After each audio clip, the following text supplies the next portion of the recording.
नमस्कार दोस्तों, welcome to the Ankit Thakur show.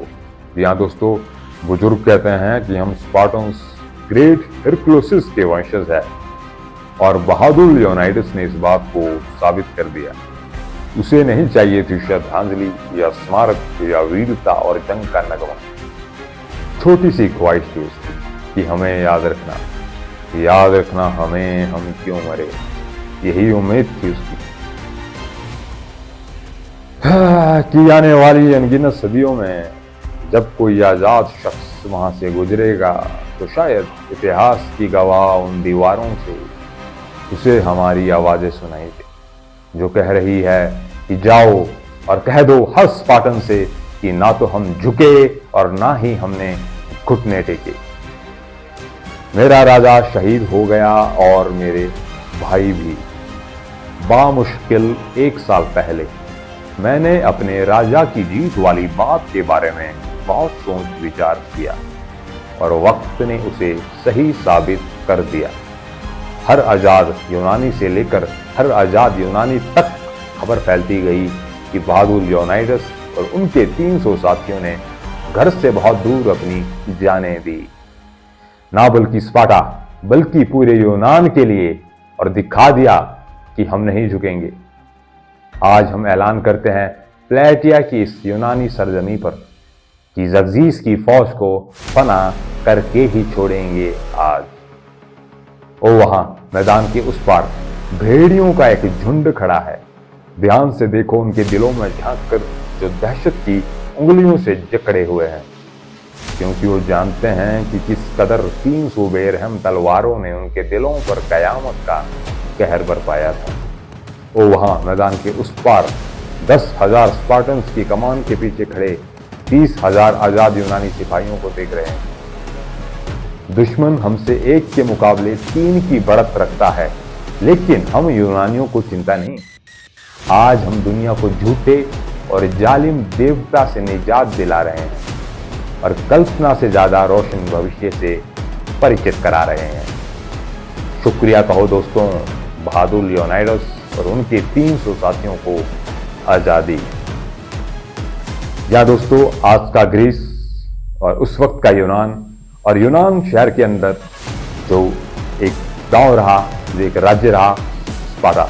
यहाँ दोस्तों स्पार्टन जो थे यूनान के बाशिंदे थे और उन्हें कहा जाता था कि वो युद्ध में सबसे तकड़े जो है योद्धाओं के रूप में उन्हें शुमार किया जाता था।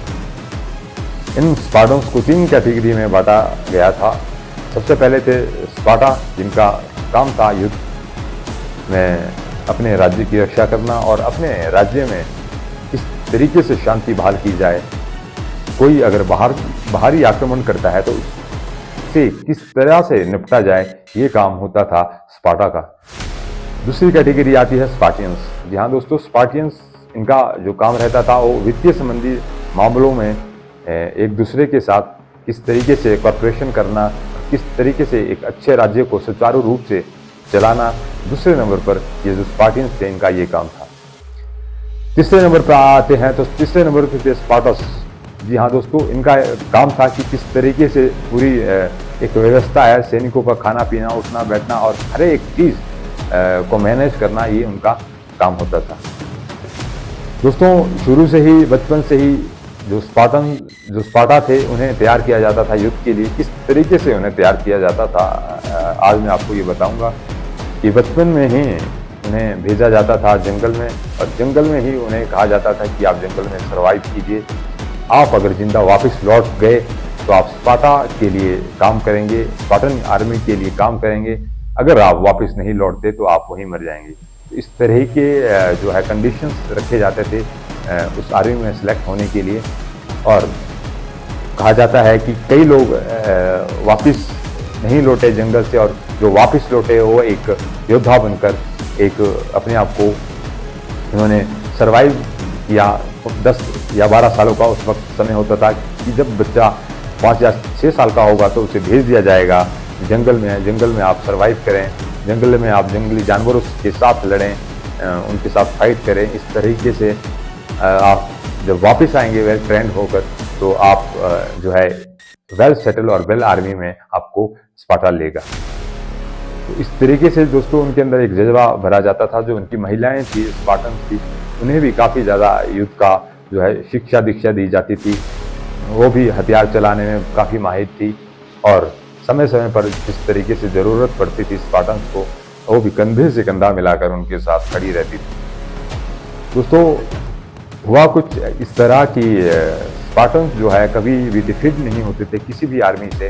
उनका मिडिल ईस्ट, यूरोप और रशिया के और आज का लेबनान और उस वक्त का इजराइल, ये सब जो जितनी भी जगह थी, ये सारी जितनी भी जगह थी, यहाँ पर जो है स्पार्टन्स का बोलबाला था। और इस बीच एक ऐसा शख्स इस कहानी में आता है, इस स्टोरी में आता है कि उसका नाम जगजीत है और वो अपने आप को कहता है कि मैं हूँ मौत का देवता। यहाँ दोस्तों वो कंसीडर करता है, अपने आप को खुद को कंसीडर करता है मौत का देवता और कहता है कि तुम मेरी पूजा करो, झूठे और रूढ़िवादी भगवानों की पूजा आप मत कीजिए, मेरी पूजा कीजिए। और जो उसकी आर्मी थी उस वक्त की सबसे लॉन्गेस्ट और सबसे बड़ी आर्मी थी, और एक तरफ स्पार्टा और एक तरफ जगजीत। यहाँ दोस्तों जब इनका युद्ध होता है तो जगजीत एक कंडीशन रखता है स्पार्टन्स के सामने कि तुम घुटने टेक दो, जिस तरह से मैंने अभी आपको मिस्र में कहा कि ना तो हम झुके और ना ही हमने घुटने टेके। तो ये इस तरह की जो ये स्टोरी है और इस तरह का जो ये लेखा जोखा है, इस तरीके से जो स्पार्टन्स है इन्होंने अपना जो है नेवर लेट डाउन का जो एक बिलीफ है वो बना के रखा है। तो जगजीत कहता है कि तुम मेरे सामने घुटने टेक दो और मैं तुम्हें अपनी जान बख्श दूंगा। मैं देवता हूँ और मैं सबसे बड़ा देवता हूँ। और जो दोस्तों उसका रथ था वो जमीन पर नहीं रहता था उस वक्त, उसका रथ जो है हवा में रहता था और हवा में ही लोग उस रथ को ले जाते थे कंधों पर।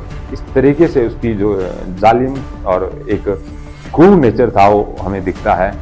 लेकिन कुछ आंतरिक विद्रोह के कारण जो है स्पार्टन्स के जो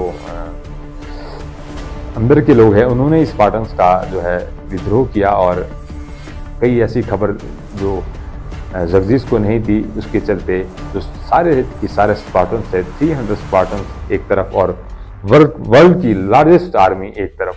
यहाँ दोस्तों ये कहानी भविष्य और आने वाली पीढ़ियों को हमेशा ही प्रोत्साहित करती रहेगी कि किस तरीके से 300 सैनिकों ने वक्त लगा दिया था उस सैनिकों को जो उस वक्त की सबसे बड़ी लॉन्गेस्ट आर्मी थी।